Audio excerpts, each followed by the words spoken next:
Hello friends, एक बार फिर से आप सभी का आपके अपने यूट्यूब चैनल रघुराव डिस्कशन पे हार्दिक स्वागत है।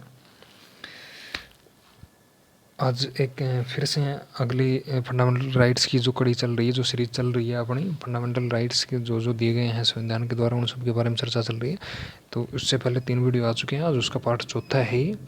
एक पहला वीडियो है जिसमें मौलिक अधिकारों के बेसिक फंडामेंटल्स आपको बताए गए थे, बेसिक नॉलेज दी गई थी। उसके बाद में आता है पहला अधिकार, समानता का अधिकार दिया गया जो आर्टिकल 14 से 18 तक वर्णित था। उसके बाद में आता है दूसरा अधिकार, स्वतंत्रता का अधिकार। तो वो किसे दिया गया है, किसे नहीं दिया गया है, उन सब चीज़ों के बारे में बता चुके हैं। पीछे वाले आप इस वीडियो को रोक के पहले पीछे वाले तीनों वीडियो देख के ही, अगर नहीं देखें तो उसके बाद में चौथा पार्ट देखें तब समझ आएगा। आज चौथे पार्ट में अपना चर्चा करेंगे मौलिक अधिकार, फंडामेंटल राइट्स में हमें 2 अधिकारों की चर्चा कर चुके, समानता का अधिकार और स्वतंत्रता का अधिकार के। उसके बाद में आता है तीसरा अधिकार, शोषण के विरुद्ध अधिकार। चौथा आता है धार्मिक स्वतंत्रता का अधिकार। पांचवा आता है संस्कृति में शिक्षा का अधिकार। इन तीनों की तीसरा, चौथा और पांचवा अधिकार की आज चर्चा करेंगे आर्टिकल 23 से लेकर आर्टिकल 30 तक। शोषण के विरुद्ध अधिकार आर्टिकल 23-24 में है। धार्मिक स्वतंत्रता का 25 से 28 तक है। संस्कृति एवं शिक्षा संबंधी अधिकार है वो आर्टिकल 29-30 में दिया गया है। तो टोटल रूप से अपना आर्टिकल 23 से लेकर आर्टिकल 30 तक चर्चा करेंगे आज की वीडियो में। तो मैं आशा करता हूँ और आपको ये वीडियो बहुत पसंद आएगी, जैसे लास्ट वाली पीछे वाली वीडियो पसंद आई है। तो बिना देरी के आगे शुरुआत करते हैं। उससे पहले अगर आप वीडियो पे नए हैं तो चैनल को सब्सक्राइब कर लें, वीडियो को लाइक करें, ज़्यादा से ज़्यादा शेयर करें, कमेंट करें, अपने दोस्तों तक पहुँचाएँ वीडियो को। चलिए तो शुरुआत करते हैं। अभी बात आती है तीसरे मौलिक अधिकार की, शोषण के विरुद्ध अधिकार की। आर्टिकल 23 और 24 दो आर्टिकल हैं इसमें। शोषण के विरुद्ध अधिकार में जो तीसरा मौलिक अधिकार है, संविधान के द्वारा 6 मौलिक अधिकार दिए गए हैं। मूल संविधान में 7 मौलिक अधिकार थे, वर्तमान में 6 हैं। उन 6 में तीसरा मौलिक अधिकार है शोषण के विरुद्ध अधिकार, जो आर्टिकल 23 और आर्टिकल 24 में वर्णित है। सिर्फ 2 ही आर्टिकल हैं शोषण के विरुद्ध अधिकार में। तो इनमें आर्टिकल 23 में क्या बताया गया है कि किसी भी मानव का, किसी भारतीय नागरिक का व्यापार बेकार और बेकारी नहीं करवा सकते उससे। ठीक है, किसी भी मानव का व्यापार करना, बेचना, खरीदना कानूनी अपराध है, दंडनीय अपराध है। बेकारी करना, बेकारी मतलब बेकारी क्या होती है कि सिर्फ खाना खिलाओ और पूरे दिन रात काम करवाओ किसी भी हम इंसान से, तो बेकारी होती है। वो बेकारी बिल्कुल निषिद्ध है, बिल्कुल अवैध है, दंडनीय अपराध है। किसी भी इंसान से हम बेकारी नहीं करवा सकते, किसी भी इंसान से हम बलात् श्रम नहीं करवा सकते, बेकार नहीं करवा सकते, मतलब लाठी के जोर पर किसी से काम नहीं करवा सकते। ठीक है, ऐसे नहीं कि कोई कमज़ोर है तो उसको बेचारे को हम अपनी मनमर्जी से काम करवाएं। ठीक है, तो अगर हम ऐसा कर रहे हैं तो हम कानून के खिलाफ कर रहे हैं, दंडनीय अपराध है ये। आर्टिकल 24 में क्या कहा गया, बाल श्रम का निषेध किया गया है। इसमें 14 वर्ष से कम उम्र के बच्चों को ऐसे काम पर नहीं लगा सकते जो रिस्क वाले हैं। ठीक है, जो बच्चे के स्वास्थ्य पे विपरीत प्रतिकूल प्रभाव डालेंगे, उल्टा असर डालेंगे उसके शरीर पे ना, उसके स्वास्थ्य पे, तो ऐसे कामों में 14 साल से छोटे बच्चों को नहीं लगा सकते। ठीक है, शोषण के विरुद्ध अधिकार की बात है। शोषण के विरुद्ध अधिकार मौलिक अधिकार, तीसरा मौलिक अधिकार है। इसमें आर्टिकल 23 में इंसान के व्यापार, बेकारी और बेकारी की चर्चा की गई है। उसको अवैध घोषित किया गया, उसको आपराधिक दंडनीय अपराध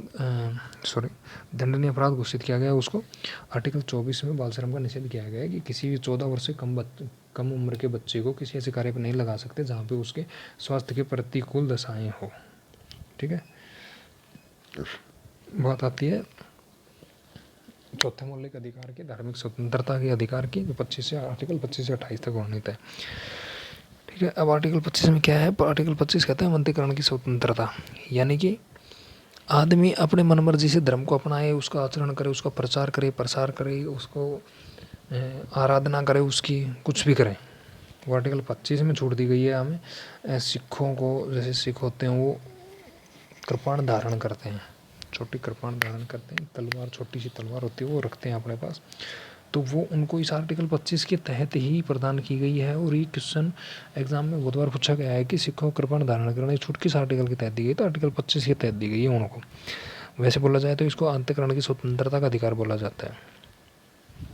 ठीक है, उसके बाद में आर्टिकल 26 की बात आती है। आर्टिकल 26 धार्मिक मामलों को प्रबंध करने की छूट देता है कि कोई भी भारतीय नागरिक हम अपने हिसाब से धार्मिक मामलों का प्रबंध कर सकते हैं, कोई रोक टोक नहीं है उस पर कि भाई हम यहाँ पे हिंदू सभा या मुस्लिम सभा या सिख सभा या ईसाई इकट्ठे नहीं हो सकते ऐसे, ठीक है। यानी धार्मिक मामलों की प्रबंध की पूरी, हम उनके मामले में पूरी अपना प्रबंधन कर सकते हैं।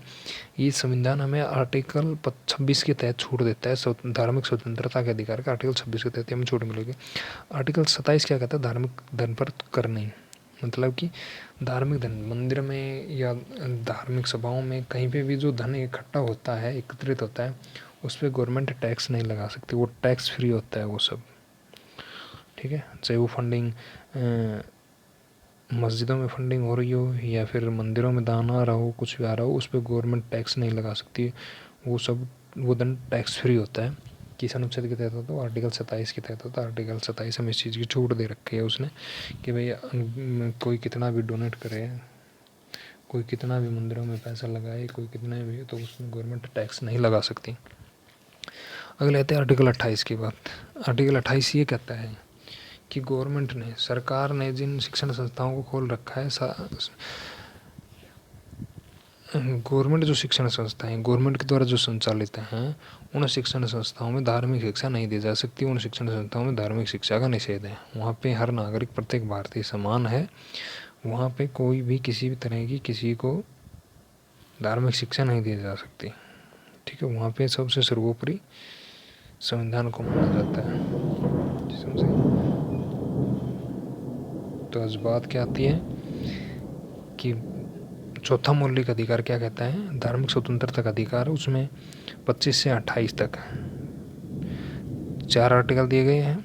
आर्टिकल 25 अंतःकरण की स्वतंत्रता का अधिकार देता है, किसी भी धर्म को मानने की, उसका प्रचार करने की, उसका आचरण करने की, उसको अपनाने की, उसकी आराधना करने की छूट देता है हमें। आर्टिकल 26 धार्मिक मामलों का प्रबंध करने की सूचना देता है कि हम कहीं पे धार्मिक सभा आयोजित कर सकते हैं। हम चाहें तो कोई हिंदू सभा हो, चाहे मुस्लिम सभा हो, चाहे सिख हो, ईसाई हो, कोई भी अपने धर्म से रिलेटेड कोई भी सभा का प्रबंध कर सकता है। उसके बाद में आर्टिकल 27 धार्मिक धन पर कर नहीं दिया जाएगा। गवर्नमेंट धार्मिक उद्देश्यों के लिए जो धन इकट्ठा होता है उस पर कर टैक्स नहीं लगा सकती। आर्टिकल 28 क्या कहता है कि गवर्नमेंट ने जो शिक्षण संस्थाएं चालू कर रखी हैं, संचालित कर रखे हैं, उनमें धार्मिक शिक्षा नहीं दे सकते। धार्मिक शिक्षाओं का निषेध रहेगा ऐसी शिक्षण संस्थाओं में जो गवर्नमेंट द्वारा चलाई जा रही हैं। अगला आता है संस्कृति एवं शिक्षा का अधिकार। 5वां मौलिक अधिकार है। 5वां मौलिक अधिकार क्या है, संस्कृति एवं शिक्षा का अधिकार है। 5वां मौलिक अधिकार है, ये क्या कहता है आगे देखेंगे अपन। इसमें 2 आर्टिकल हैं, आर्टिकल 29 और 30। आर्टिकल 29 ये कहता है कि अल्पसंख्यक वर्ग हैं, जो मुस्लिम हो गया, सिख हो गए, ईसाई हो गए, बुद्ध हो गए, ये अपनी भाषा, अपनी संस्कृति, अपनी लिपि को बनाए रखने के लिए उसके प्रयास कर सकते हैं, ठीक है। इनके हितों का संरक्षण किया जाएगा।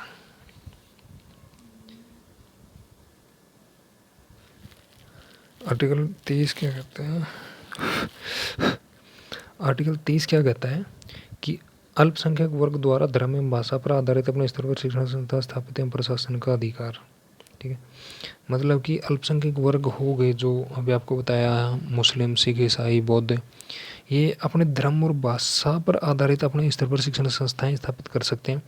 अपनी भाषा से संबंधित, अपने धर्म से संबंधित हैं, ठीक है। मतलब कि खुद पैसा लगा के खुद के हिसाब से ये धार्मिक से शिक्षण संस्थान स्थापित कर सकते हैं, ठीक है। और उसके प्रशासन का पूरा अधिकार भी इन्हीं का है, और उसको संचालित और स्थापित करने का अधिकार अल्पसंख्यक वर्ग को दिया गया है आर्टिकल 30 के तहत, ठीक है। और ये जो है ना आर्टिकल 30 जो है, इसके तहत अल्पसंख्यक वर्ग जो भी अपने धार्मिक शिक्षण संस्थानों का स्थापना और प्रशासन कर रहा है, इनको गवर्नमेंट भी सहायता कर सकती है, ठीक है। सहायता प्रदान करते समय वो ये नहीं देखेगी कि ये सिख है, ईसाई है, अपने धर्म के आधार पर उन्होंने भेदभाव नहीं कर सकते। वो बात पीछे आ गई ना, वही सेम टू सेम बात यहीं पे। तो 5वां मौलिक अधिकार क्या है, संस्कृति एवं शिक्षा का अधिकार है। और इसमें आर्टिकल 29 और 30 है। 29 के तहत अल्पसंख्यक वर्ग अपनी भाषा, लिपि, संस्कृति को बनाए रखने का प्रयास कर सकता है। आर्टिकल 30 अल्पसंख्यक वर्ग द्वारा धर्म में भाषा पर आधारित अपने स्तर पर धार्मिक शिक्षण संस्थानों की स्थापना और प्रशासन कर सकता है, ठीक है। उसके अलावा बस आज की वीडियो में इतना ही। मिलते हैं एक अगले वीडियो में, तब तक के लिए वीडियो को देखें, रिपीट करें, आराम से देखें। अगर चैनल पर नए हैं तो सब्सक्राइब कर लें वीडियो को लाइक करें, शेयर करें, सब्सक्राइब करें। Thank you.